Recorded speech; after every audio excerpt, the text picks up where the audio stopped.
여러분 안녕하십니까? 경비지도사 1차 과목인 법학개론을 담당한 박정섭 강사입니다. 반갑습니다. 제가 이 책에 머리말에도 써놓았는데요. 법학개론 과목을 좀 어려워하시는 점이 있습니다. 이제 법학을 전공하신 분은 쉽게 접근이 가능한데 처음 법학을 공부하신 분은 아무래도 낯선 과목이 될 수밖에 없어요. 그래서 그런지 이 경비지도사 시험 점수가 그다지 높지는 않거든요. 네, 1차 과목 중에서. 그렇지만 이 과목 명칭에서 보듯이 깊이 있는 학문적인 내용을 물어보는 것이 아니고 기본적인 개념 법학이기 때문에 기본적인 개념을 물어보기 때문에요. 저하고 같이 차근차근 이 책을 가지고 공부해 나가시면 충분히 법학 개론 과목에서 고득점을 하실 수 있습니다. 그러면 1차 과목은 아주 쉽게 통과가 가능하리라고 봐요. 여러분, 이제 법의 세계는 우리가 낯선 것이긴 하지만 우리를 둘러싼 공기와 같은 것입니다. 이 현대 민주국가에서 그리고 이 법치국가에서 일반 시민으로서 기본적으로 갖춰야 될 소양이기도 해요. 법학의 기본 개념은. 이 경비지도사 과목에 법학이 들어간 이유는 이제 단순히 경비 업무라는 것이 사람을 신변을 보호하고 어떤 시설물을 관리하는 것을 떠나서 이 여러분은 이제 법적인 업무에 종사하신다고 보시면 됩니다. 여러분이 하시는 일은 이제 법률적인 행위라고 보실 수 있어요. 모두 그런 것은 아니지만 일부분은 법적인 행위이기 때문에 법학의 기초 개념을 알아야 된다는 그런 취지에서 이 과목이 도입된 것으로 알고 있습니다. 그래서 차근차근 이왕 공부하시니까 잘 좀 공부하셔서요. 나중에 여러분 이 업무를 담당하셨을 때도 보다 업무 수행에 큰 도움이 될 수 있는 그런 과목이 되기를 바라겠습니다. 자, 법학개론은 여러 개의 장으로 지금 구성되어 있습니다. 법과대학교에 입학을 해서 4년 동안에 열심히 해야 되는 그 대개의 법률을 이 안에 다 담아놨어요. 상당히 영역은 포괄적이고 굉장히 넓습니다. 그래서 또 어렵게 느껴지긴 합니다. 이 1장부터 이제 하는데요. 1장 법학 일반으로 돼 있죠. 모든 법학 법률 과목에 또 기본적이고 공통적인 내용이 1장에 담겨져 있습니다. 우리 교재 분량은 그다지 많지는 않은데 경비지도사 시험에 실제로 출제되는 분량은 이 교재 분량에 비해서는 좀 많은 편이에요. 기본적인 개념이니까 잘 좀 하시면 되고 그다지 어렵지 않습니다. 자, 그럼 지금부터 공부를 시작하시죠. 자, 16페이지, 교재 16페이지 보시죠. 맨 처음에 소개되는 것이 이제 법의 의미, 법이 무엇이냐 이걸 설명하고 있는데 제 책에다가 써놓은 얘기는 아닙니다만 요 한자로 쓸 때 법은 요 물수자, 물수변에다가 갈 것자, 이제 물이죠, 물이 간다 이거죠. 갈 것자 해가지고 물이 흘러가듯이 법학이라는 것은 법률이라는 것은 이제 자연스럽고 합리적이라는 뜻입니다. 물은 위에서 아래로 흘러가지 거꾸로 솟구치지 않죠. 우리는 물이 어느 쪽으로 흘러간다는 거 분명히 예측이 가능하지 않습니까? 네, 법의 논리란 것이 상식을 벗어난 것은 아니라는 뜻이에요. 우리 인간은 이성적 존재고 합리적인 존재죠. 인간이 갖고 있는 합리성에 비춰봐가지고 이거 이렇게 생각하는 것이 타당하다. 이렇게 생각하면 그다지 어렵지가 않습니다. 그래서 합리적으로 생각하려고 노력하시면 그리고 법은 이제 만인에게 공정해야 되죠. 여러분 공부하시다가 왜 이렇게 법이 이렇게 규정되어 있을까 좀 합리적으로 하시면서 이해를 하시면 뭐 어렵지 않습니다. 가령 민법 파트에서 매도인과 매수인이 등장을 하는데 우리 민법에는 매도인과 매수인 간의 권리 의무 관계를 자세히 규정하고 있어요. 그런데 절묘하게 균형을 취하도록 구성되어 있지 매도인에게만 특별히 아주 특혜를 주는 그런 내용으로 되지 않단 말이죠. 매수인도 매수인과 매도인 간의 어떤 그 사회적 힘이라는 것은 균형을 유지하면서 서로 권리와 의무를 행사하고 이행을 하도록 법에 규정되어 있습니다. 그게 바로 합리적인 것이죠. 합리적인 사회로 가기 위해서 시민 모두가 여기 법학에 관한 기본 이론을 또 알아야 되는 이유가 바로 여기에 있습니다. 이 법을 본격적으로 논하기 전에 처음에 사회규범이라는 단어가 나오죠. 네,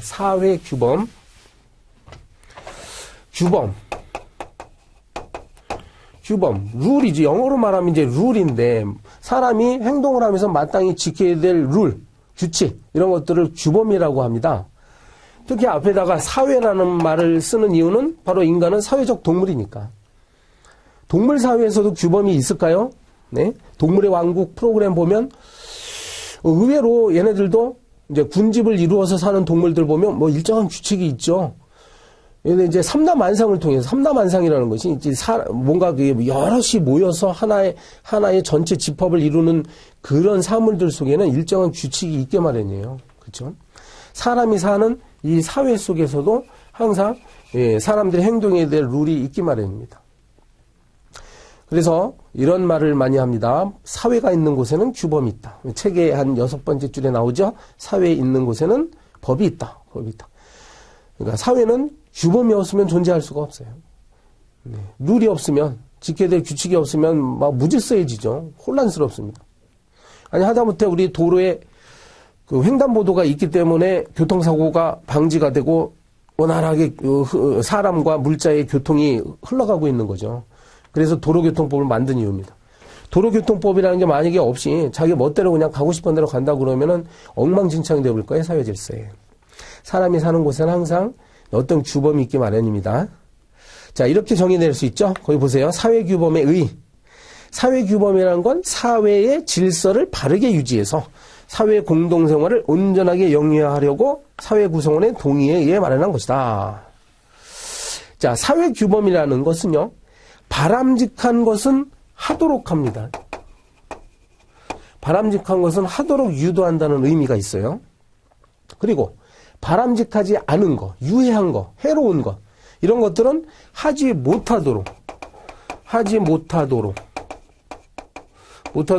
금지한다는 의미가 있죠. 예, 규범이 이런 두 측면이 있다고 보시면 됩니다. 쓰레기 종량제, 자 보세요. 바람직한 겁니까? 바람직하죠? 네. 쓰레기 종량제를 잘 준수하는 사람에게는 일정한 혜택을 주게 돼 있잖아요. 자기가 버린 만큼만 돈을 내면 되니까 사람들은 이제 분리수거하기에 노력을 하게 되죠. 일종의 이것도 규범이지. 타인의 물건을 훔치면 안 된다? 하지 말도록 한다. 타인의 물건을 절도하는 것은 바람직하지 않으니까 국가가 이걸 법으로 만들어서 금지하고 있는 겁니다. 거기 동그라미 2번에 이러한 규범의 특징 나오죠? 네, 특징. 보편성과 특수성. 자, 이건 비단 법의 세계뿐만 아니라, 규범의 세계뿐만 아니라 모든 어떤 사회 현상에는 이런 측면이 있어요. 사회 현상. 사람이 만들어내는, 인위적으로 만들어내는 현상 속에는 어느 시대나 장소를 불문하고, 네, 공통적인 특징이 있단 말이죠. 공통점. 요걸 이제 보편성이라고 합니다. 이제 법의 세계를 떠나서. 가령, 부모는 아이를 잘 가르치고자 교육을 시키죠. 이건 도대체 어느 시대건, 어느 장소이건 간에 부모라면, 모름지기 부모라면 아이를 잘 가르치고자 하는 그런 욕구가 있는 것이고, 어느 사회나 그래서 교육제도가 있기 마련이에요. 그러면 이제 보편성이라는 거예요. 그죠? 네, 공통점이죠. 근데 사회마다 그 어린이를, 자녀들을 어떻게 교육시키냐는 다 다를 수밖에 없죠. 어떤 나라는 좀 온화한 방법으로 자녀를 키우는 나라가 있는가 하면 어떤 나라는 또 엄하게 키우는 나라가 있고. 우리 한국 사회에서 전통 사회는 다소 아이를 회초리를 들어서라도 때림으로써 이제 잘못한 행위를 하면 때림으로써 교정을 보는 네, 그런 식으로 교육 훈계를 하는 그런 방법이 통용되어 왔잖아요. 근데 서양 사회에서는 이게 요즘 미국 사회에서 만약에 자녀를 함부로 회초리를 때리죠. 그럼 이웃에서 당장 112 신고 들어가는데, 거기는 112는 알겠죠. 신고 들어가는데, 그럼 부모가 처벌받을 수도 있대요. 자, 이렇게 자녀를 교육하는 방법도 다 다르죠. 네, 인간 사회가 갖고 있는 특징이에요. 보편성 있는가 하면 특수성이 있다는 거죠. 다른 사례로 어느 사회든지 뭐 춤이 있을 수 있겠죠. 춤. 근데 이제 춤의 종류는 민족과 국가와 시대에 따라서 다 다를 수가 있잖아요. 강강수월래 같은 건 우리나라에만 있다고 그러죠. 네. 아시겠죠? 그럼 이제 다시 규범으로 돌아오면 사회에 있는 곳에는 어느 사회든지 이 규범이 있기 마련이에요. 이게 보편성이에요. 근데 나라마다 그 사회 규범의 모습은 다를 수밖에 없어요. 시대에 따라 다를 수밖에 없지. 우리 지금 대개 오늘날에는 그 여성분들이 뭐 미니스커트 입는다는 것이 전혀 일탈행위가 아니지 않습니까? 그런데 저기 아직까지는 중동 지역에서는 미니스커트 입고 다니면 체포해서 잠시 유치장에 가두기까지 안 돼요. 아직까지. 그럼 거기는 금지가 되는 거예요. 2년 전에 우리나라 간통죄가 폐지가 됐죠. 전 세계적으로 간통죄가 있는 나라는 이제 몇 개 나라밖에 안 남았어요. 우리나라마저도 없어졌고. 그럼 나라마다 다르다는 거죠. 자, 여기서 아주 그 재미있는 말이 있는데, 요 특수성과 관련해가지고, 피레네 산맥의 이쪽에서는 정의로운 것인데, 네. 저 반대쪽에서는 부정의롭다. 앞으로 공부하시다 보면 이제 어떤 법원을 많이 이제 들으실 텐데, 속담과 같은 거예요. 법의 세계에서의 격언을 말하죠, 법원. 법원 중에 유명한 말이 있습니다. 피레네 산맥은요, 그 스페인하고 포르투갈 사이에 있는 큰 산맥인데, 그러니까 저 포르투갈 쪽에서는 정의로운 행동도 에스파니아 쪽에서는 뭐라고? 부정의한 그런 일이다. 이건 뭘 말하는 거죠? 바로 특수성 내지는 상대성을 말하는 것입니다. 규범이라는 것이 항상 어떤 시대나 장소에서 고정되어 있는 건 아니고 이제 변화할 수 있다는 걸 말하고 있습니다. 자, 그렇게 하시고 괄호 2번에 사회규범의 종류 나오죠. 네. 지금 우리가 법학을 공부하기 전에 사전적 지식으로 공부하고 있는 중입니다. 그러니까 법이라는 거는 이제 최고도로 발달된 형태의 사회규범이고 전통적으로 인간 사회에서는 법 말고도 다른 규범들이 있었다는 거예요. 사람들이 지켜야 될 규범들이. 괄호 1, 동그라미 1번 보세요. 관습 나오죠? 관습. 네, 관습. 그러면 관습, 쓰지 않겠습니다. 이건 뭐. 자, 관습은 오래도록 사람들이 일정한 관행이 반복되는 거예요. 그래서 사람들이, 자, 이건 이제 지켜야 되겠구나, 이렇게 생각하면 규범이 되는 거지. 관습. 성년의식, 혼인의식, 장례의식, 제사례. 만약에 한국 사회에서 전통적으로 유지되었던 장례의식과 다르게 어떤 사람이 부모님의 장례를 이상한 방법으로 치르면 어떻게 될까? 가령 저 중동 지역에는 막 산에다가도 시신을 놓고 이제 새들이, 독수리 같은 새들이 쪼아먹는 그런 장례를 치른다고 그죠? 중동 어느 나라에는. 나름대로 그 나라의 어떤 역사적 그런 특수성 때문에 그런 풍습이 있었던 것인데 만약에 한국 사회에서 어떤 사람이 부모님 장례를 그렇게 치렀다가는 어떻게 돼요? 큰일 나죠? 그러면은 이거는 이제 형법으로도 처벌될 수 있어요. 사실은 우리 장례 문화라는 것이 굉장히 중요하기 때문에 법으로 만들었는데 법 이전에 우리 사회에서 그동안 준수해야 될 그런 모습대로 안 하면 사회적 비난을 받게 됩니다. 그렇죠? 네, 이게 바로 관습이에요. 관습이 거창한 건 아니고 예를 들어 우리 일상생활 속에서도 있는데 여러분 이제 엘리베이터 탔어. 엘리베이터에 사람들이 막 혼자 봅니다. 근데 나 혼자서만 다른 사람들은 엘리베이터 문 쪽으로 이렇게 되게 바라보고 서 있죠? 이렇게. 근데 나 혼자서만 뒤돌아서 가지고 그 엘리베이터 탄 사람들을 이렇게 막 쳐다보고 있으면 어떻게 될까? 네. 사람들이 뭐라고 봐요? 저 이상한 사람이네. 그렇죠? 왜 이상한 사람이라고 보냐? 바로 관습에 어긋난 거기 때문에 그래요. 사람들. 우리가 그래서 알게 모르게 우리가 의식적으로 관습에 따라서 행동하게 됩니다. 우리는. 한국 사람들은 숟가락, 젓가락을 가지고 사용해야지 손으로 집어먹고 그러면은 관습에 어긋나는 거잖아요. 만약에 인도 사람들은 손으로 먹는다면서요. 네, 밥을.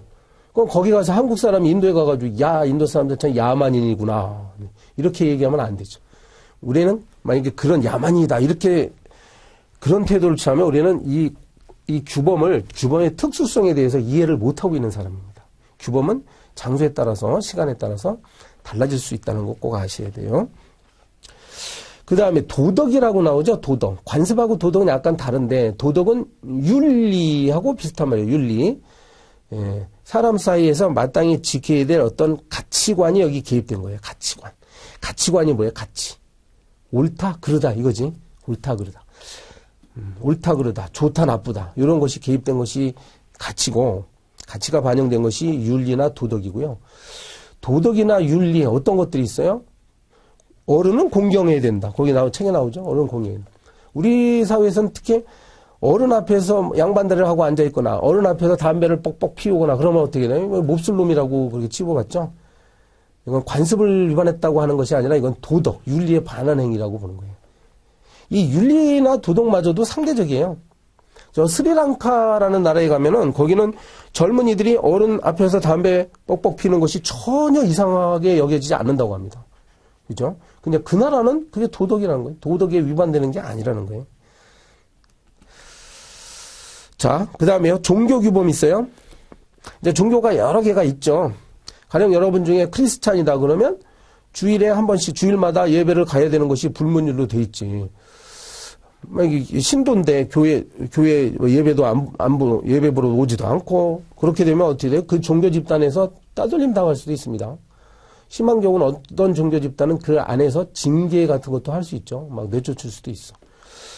그러니까 모든 사람에게 적용되는 건 아니고 종교 규범이라는 건 그 종교 집단, 그 종교 교리를 숭상하는 사람들은 지켜야 되는 거예요. 이것도 일종의 규범이라고 할 수 있겠죠. 우리 학문에서 그렇게 크게 중요하게 다루지는 않습니다. 아무튼 종교 규범도 행위 규범의 하나예요. 그 다음에 이제 본격적으로 법이 나오는 거라고, 법이. 자, 법은요, 어떤 국가를 전제로 합니다. 국가. 지금부터 이제 법을 하는 거예요, 법. 법이라는 건 뭐라고요? 국가를 전제로 하는 거예요, 국가. 그럼 국가, 우리나라 한반도에 국가가 언제 있었어요? 단군 고조선, 단군 할아버지가 세우신 고조선 시대에도 그것도 국가죠. 그럼 그날에도 분명히 뭔가 법이 있었다는 거예요. 이 법과 도덕의 차이는요. 조금 전에 했던 도덕이나 관습 이런 거와 차이는 이거는 뭐라고? 국가를 전제로 하기 때문에 여러분 국가라는 거는 강력한 힘을 갖고 있죠. 옛날에는 경찰이라는 건 없겠지만 경찰 비슷한 게 있었겠죠. 옛날에도. 네. 그리고 군대 같은 것도 있었고 교도소 같은 것도 다 만들어놔요. 그러니까 법을 위반한 사람이 있으면 이러한 어떤 물리력에 의해 가지고 이 사람의 행동을 이제 제어를 합니다. 물리력에 의해서 처벌도 하는 거예요. 그렇죠? 이게 도덕이나 관습을 위반하면 그냥 사회적 비난에 그치고 마는데 국가가 만든 법을 위반하면 어때요? 국가의 강력한 힘을 가지고 이 사람 막 처벌까지 들어간다고. 그런 면에서 분명히 법은 도덕이나 관습과 다르다는 점을 알아야 돼요. 이것도 시험 문제 그래서 냅니다. 여기가 어떻게 정리됐냐? 오른쪽 페이지 위에 보세요. 오른쪽 페이지 위에 법과 도덕의 비교 나오죠. 네. 보십시다. 법은 정의를 실현한다라고 나오죠. 무엇이 옳다. 이게 정의잖아. 사회가 유지되어 가기 위해서 바람직한 행동들이 있어요. 법은 그걸 강력하게 추구합니다. 근데 도덕이라는 건 옳은 것보다 뭔가 아름답고 그래서 착하고 그래서 착할 선자를 써놨죠. 우리가 어른을 공경해야 된다는 것이 도덕이라고 했죠. 근데 어른을 공경해야 된다는 것이 정의로운 일이에요. 왜 어른을 공경해야 됩니까? 그게 정의로워서가 아니라 어른을 공경해야 사회 질서가 선하게 평화롭게 유지가 될 수 있기 때문에 그런 거 아닙니까? 좀 어려운 철학적인 이야기인데 도덕은 이제 상대적으로 선을 실현하기 위해서다. 이렇게 보통 얘기합니다. 그 다음에 법은 인간의 외면적 행위를 규율한다. 네, 우리가 인간이 바깥으로 내보이는 그런 행동을 규제하는 게 법이에요. 그런데 도덕은 마음속에서 일어나는 것들을 규제를 하는 거죠. 양심, 동기 이런 것들을 규제하지 않습니까? 마음속에서 일어나는 일들. 그러다 보니까 법은 우리 외면 행동을 강제력에 의해 가지고 강제성을 갖고 반드시 지키도록 강요를 하는 측면이 있어요. 법은. 무단횡단을 하면 과태료를 부과한다. 과태료 부과받는 게 싫죠. 그러니까 무단횡단을 자제하게 됩니다. 근데 도덕이라는 건 어른을 공경하지 않는다 해가지고 교도소에 보내거나 그러지는 않죠. 사회적으로 이제 손가락질은 받는데 상대적으로 보면 강제성이 떨어져요.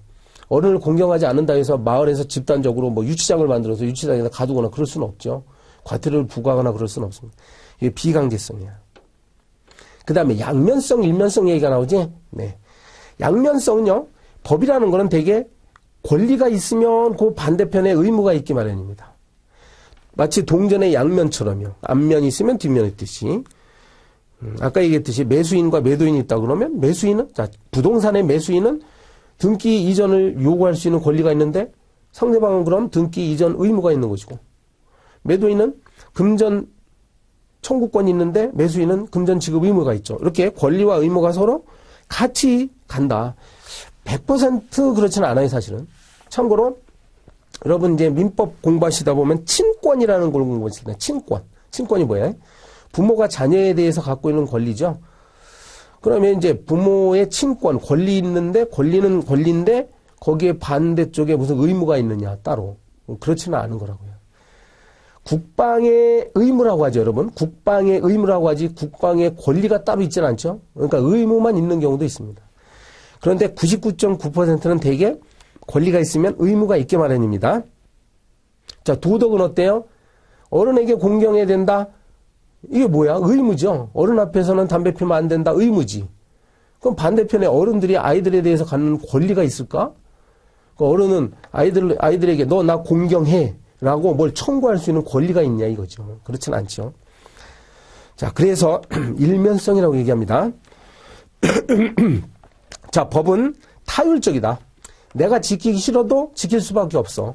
바깥에서부터 타율적으로 강제하는 것이 타율성이에요. 근데 도덕은 국가가 나에게 강요해서 지키는 것이 아니라 마음속에서 우러나서 지키는 게 도덕과 윤리잖아요. 그래서 자율성이라고 합니다. 자, 여러분, 요 정도 이제 공부하면 문제를 풀 수 있을까 한번 테스트 해볼까요? 실제 기출문제. 제 교재는요, 좀 독특하게 구성했죠. 시중에 나와 있는 다른 책들과 달리 이렇게 조금 공부한 다음에 실제 기출문제를 통해서 확인하고 넘어가도록 해놨습니다. 이게 좋을 거예요. 자, 예제 한번 봅시다. 법과 도덕의 차이점에 관한 설명으로 옳지 않은 것은. 법은 강제성이 있지만 도덕은 강제성이 없죠. 맞고, 법은 타율성을 갖지만 도덕은 자율성을 갖는다. 맞죠? 위에 지금 표하고 비교해보세요. 3번 법은 내면성을 갖지만 도덕은 외면성을 갖습니까? 이게 좀 이상하죠? 그러니까 인간의 외적인 행위를 규율하는 것은 법이에요. 도덕은 인간의 마음, 내면을 다루는 것이 도덕이고. 3번이 정답이네요. 3번이 뒤바뀌었죠. 계속 보면 4번은 법은 양면성이다. 권리와 의무. 그런데 도덕은 일면성이다. 맞습니다.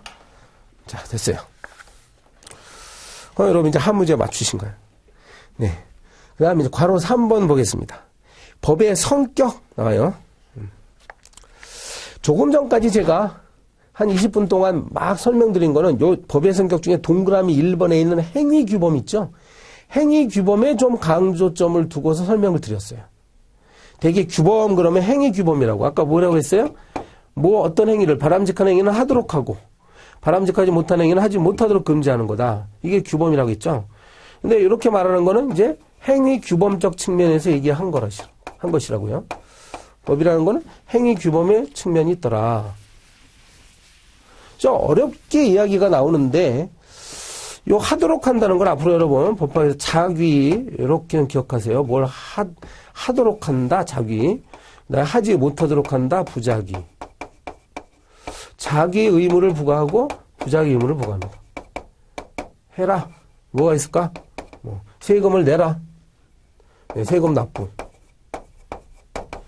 우리가 세금을 납부해야 되는 의무, 국민으로서 세금을 납부해야 되는 의무는 해야 되는 의무예요. 그렇죠? 해야 되는 의무지. 하지 말아야 되는 의무가 아니라.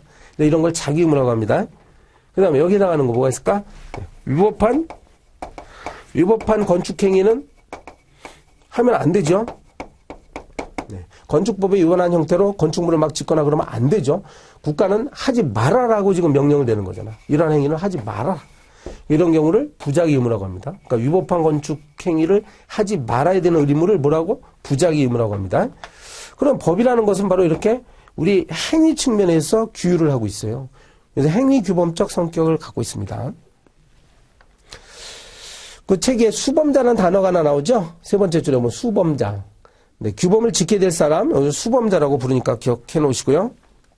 우리가 일상 용어는 잘 쓰지는 않죠? 수범자라는 말. 네, 규범을 지킬 숫자를 써서 수범자 이렇게 표현합니다. 자, 그 다음에 동그라미 2번. 법은 강제 규범의 성격을 갖는다고 써있죠? 강제 규범. 이건 앞에서 한 이야기인데 법은 강제력에 의해서 유지되어야 되는 특성이 있어요. 만약에 법률을 만들어놨는데 국민들한테 야, 우리 국가가 이런 법을 만들었는데 너희들이 지키고 싶으면 지켜. 안 지켜도 돼. 이러면 안 되죠. 법을 만들었으면 지켜져야 할 거잖아요. 지켜져야만 되잖아. 그래서 만든 게 법이죠.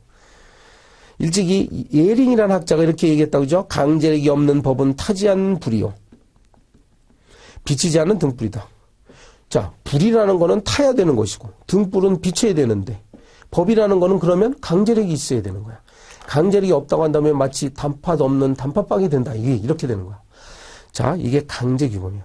이런 면에서 앞서 봤던 종교나 도덕, 관습과 다르다는 점 아시겠죠?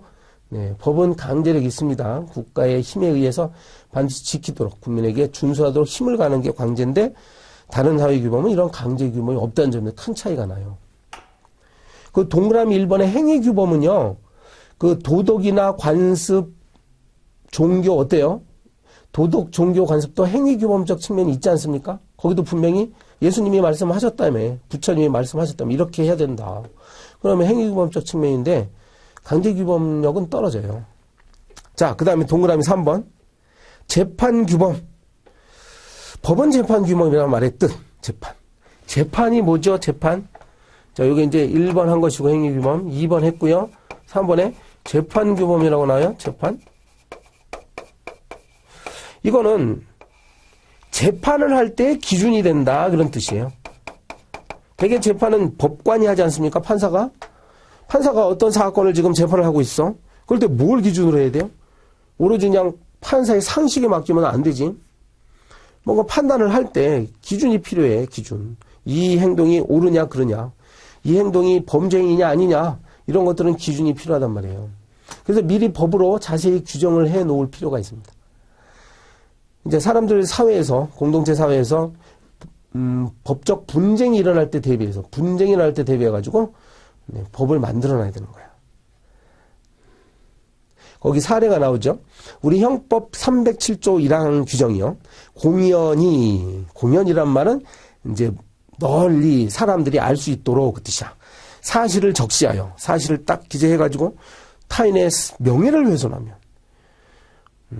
가는 공공장소에서 사람들 한 20명 잔뜩 모여있는 자리에서 내가 누군가 저 홍길동이라는 사람, 여러분 저 홍길동은 정과 5범입니다.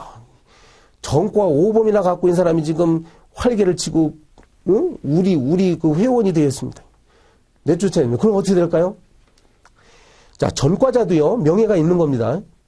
한때 실수로 교도소 들어갔다 올 수도 있지. 근데 이 사람은 처벌을 받은 사람이잖아요. 이래가지고 또다시 다른 사람이 저 사람 전과자라고 사실을 적시해서 사람들에게 이 사람에 대한 사회적 평판을 떨어뜨리는 행위 있죠? 이거 범죄입니다, 여러분. 조심해야 돼요. 그래서 우리가 배워야 돼. 법을 배워야 되는 이유가 저 사람 전과자니까 내가 전과자라고 말하는 것이 무슨 범죄냐. 혹시나 이렇게 생각하신 분이 혹시나 있을지 모르겠습니다. 아닙니다. 그래서 이거 분명히 범죄로 딱 규정이 되어 있어요. 따라서 내가 만약에 홍길동을 그렇게 사회적 평판을 떨어뜨렸죠? 그럼 홍길동이 나를 고소할 거야. 그럼 내가 이제 재판 받을 때 판사가 말이죠. 뭘 가지고 기준을 삼아서 재판에 돼? 요 형법 307조 1항을 보는 거죠. 여기 분명히 명예를 훼손한 자는 2년 이하의 징역이나 금고도에 처한다. 이렇게 되어 있습니다. 만약에 우리나라 말고 어떤 다른 사회, 가상의 국가를 상정을 해가지고 그 사회에 혹시 이러한 우리와 같은 형법 307조 1항이 없으면 어떻게 될까? 없으면. 그 나라에서도 만약 똑같이 홍길동의 사람한테 똑같이 이렇게 행위를 했다가 재판에 붙여지면은 그때 그 사람은 어때요? 무죄가 되겠지. 근데 우리나라는 유죄 판결 받습니다. 처벌받습니다. 아시겠죠? 그래서 이제 형벌의 내용을 미리 규정해 놓은 것. 그래서 재판의 기준이 되는 것이 또 법이라고 할 수 있어요. 그래서 재판규범이라고 부르는 겁니다. 자, 행위규범이고 강제규범이 있고 그리고 재판규범이 있어. 한두 개 더 있어. 이게 지금 열거가 된 이거는 학자들마다 다르게 얘기하죠. 근데 대체적으로 모든 교과서에 이 정도 얘기합니다. 다음 페이지에 보면 조직규범 마지막으로 조직규범. 법 중에는 모든 법이 그런 건 아닌데 어떤 사회 집단의 구성과 구성원들이 갖고 있는 권한과 책임 이런 것들을 미리 정해놓는 법들이 많아요. 우리나라의 대표적인 것이 이제 헌법이 있고, 그 다음에 정부조직법, 지방자치법, 이런 것들을 이름하여 이제 조직 부분의 조직법이라고 할 수 있는데, 국가조직법에서 최고의 법이 헌법이에요. 여러분 헌법 안 보셨지? 이제 요 끝나면 2장에서 헌법부터 본격적으로 공부하는데요. 헌법이란 건 크게 두 파트로 이루어집니다. 우리 대한민국 헌법은요, 통치구조 파트와 국민의 기본권으로 이루어져요. 통치구조. 거기 들어가 보면 대통령, 국회, 법원, 헌법재판소, 감사원, 선거관리위원회 뭐 이런 내용들이 통치구조예요. 그렇지? 통치구조를 어떻게 구성하고 각 기관장들은 어떤 권한과 의무를 이행하는지, 권한을 갖고 의무를 이행하는지 그런 내용들이 쭉 있습니다. 삼권 분립이라고 들어보셨죠? 삼권 분립. 권력을 한 사람이 갖게 되면은 권력을 남용하기 때문에 우리 헌법도 삼권 분립체를 취하고 있어요. 그래서 행정권은 대통령에게 주고, 입법권, 즉 법률을 만드는 건 국회에게 주고, 재판권은 사법부에게 준다. 법원에게. 어때요? 이런 내용이 헌법에 딱 규정되어 있습니다. 바로 조직규범의 특징이에요. 조직을 구성하는 거예요. 법에 의해서. 민법 같은 거는 조직규범이라고 얘기 안 하죠.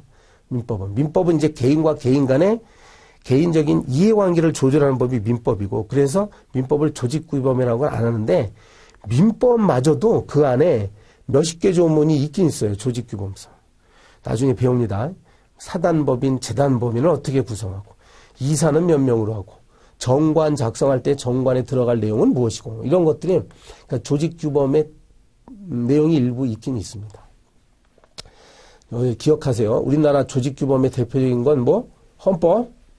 그 다음에 국가조직은 정부조직법이라고 있고요. 지방자치단체와 관련된 건 지방자치법이라고 있습니다. 이런 것들을 조직규범이라고 합니다. 자, 문제 풀어볼까요? 예제 2번. 사람은 뭐뭐 해야 한다라고 명령하거나 뭐뭐 해서는 안 된다고 금지하는 거 이제 아시겠죠? 뭐뭐 해야 된다, 자기 의무. 뭐뭐 해서는 안 된다, 부자기 의무. 자, 이런 것들을 법은 많이 규정하고 있습니다. 이건 어느 측면에서 보는 거라고? 바로 행위규범적 측면에서 파악을 할 때 이렇게 볼 수 있어요. 아주 쉽죠? 경비지도사 문제 어렵지 않습니다, 여러분. 자신감을 갖고 계속 잘 공부합시다. 자, 18페이지. 이제 법의 이념. 이거 이제 주제가 바뀌었어요. 지금 법의 어떤 특성을 공부했고, 법의 이념. 이것도 매우 중요한 주제입니다. 한 문제에 나온다고 보셔야 돼요. 이념? 영어로 말하면 이데올로기? 이념? 그리고 이제 다른 말로 하면 지향점? 이런 것들을 얘기하죠. 지향하는 거. 그러니까 법이 추구하는 거. 법은 도대체 뭘 추구할까요? 야, 여러분은 지금 뭘 추구하고 있어요? 이 공부하시는 분은? 예, 합격을 추구하는 거지. 합격이 목표죠, 여러분.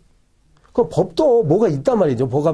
법이 지향하는 바가 있어요, 도대체가. 법은 왜 만들어진 거야, 도대체? 자, 학자들은 크게 이걸 세 가지로 얘기합니다.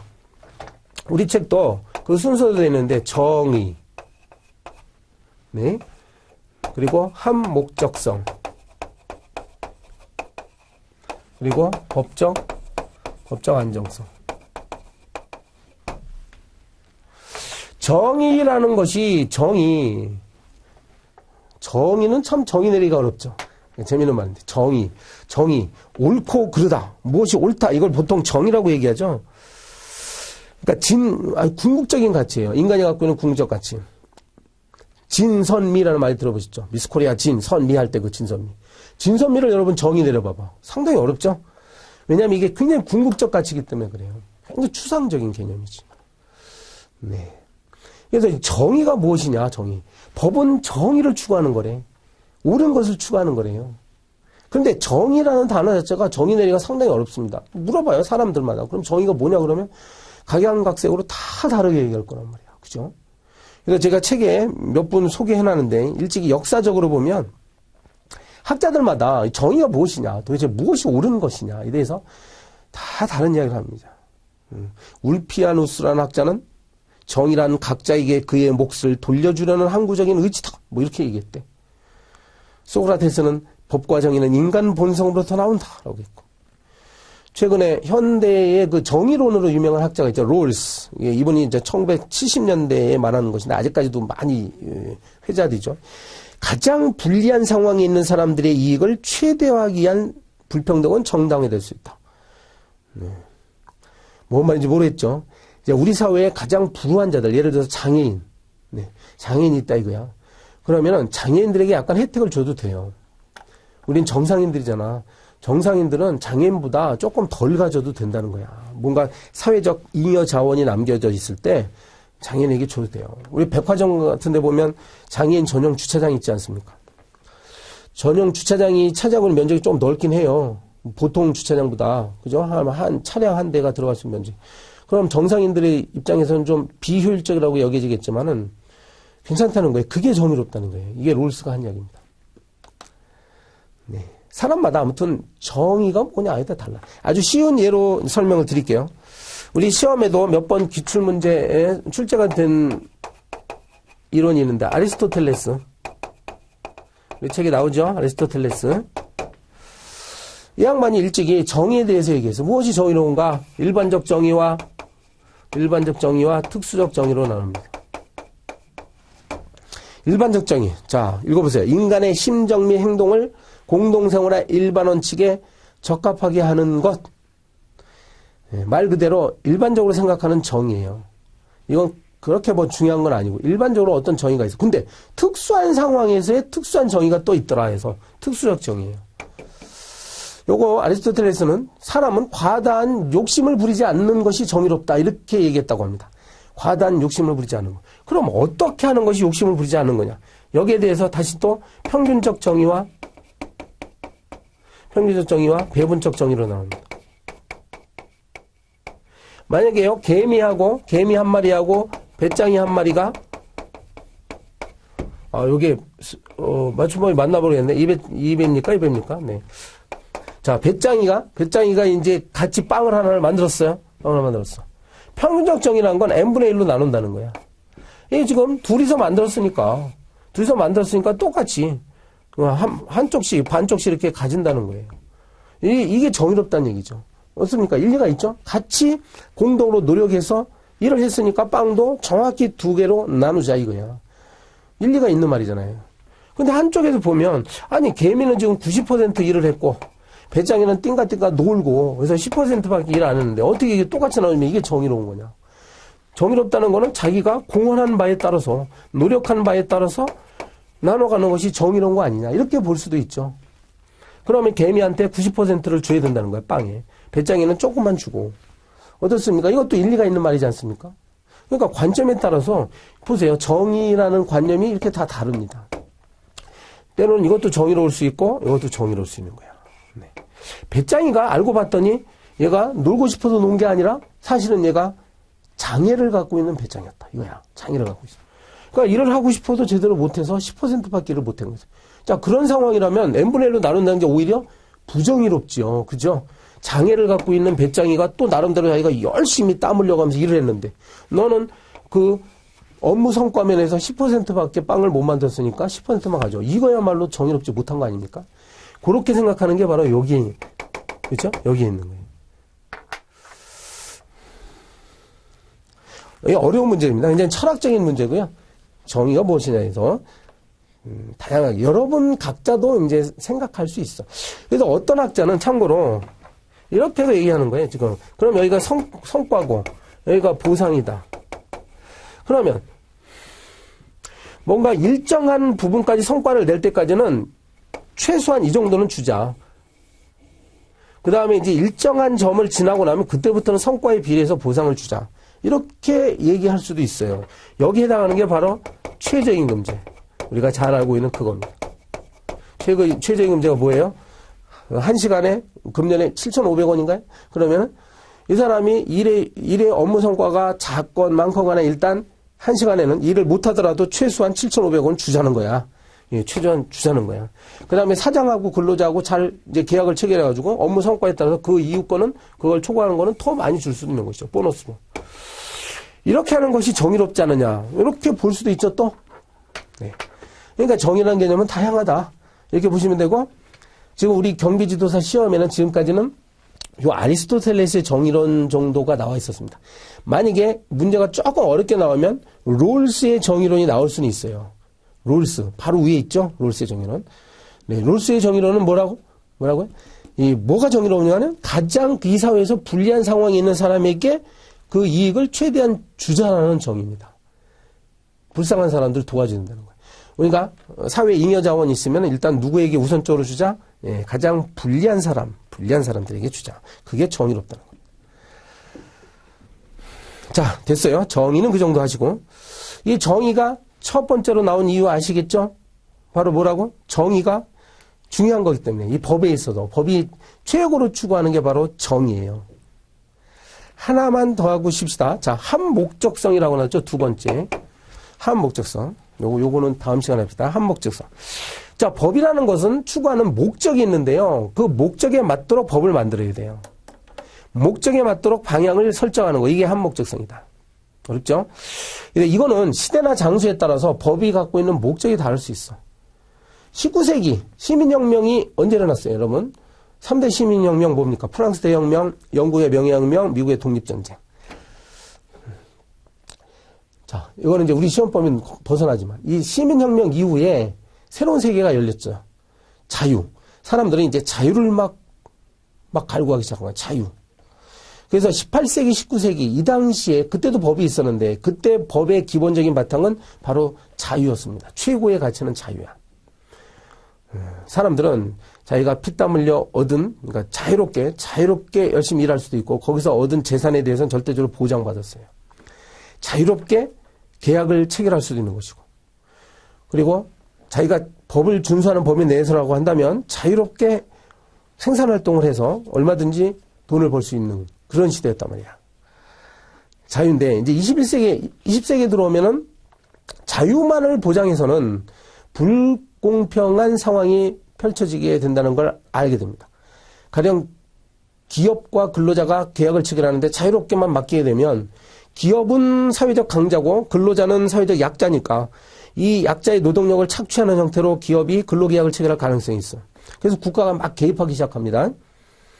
그러면 20세기에 들어오면은 자유만 강조되는 것이 아니라 바로 평등이나 사회복지, 복리 이런 것들을 강조하기 시작해요.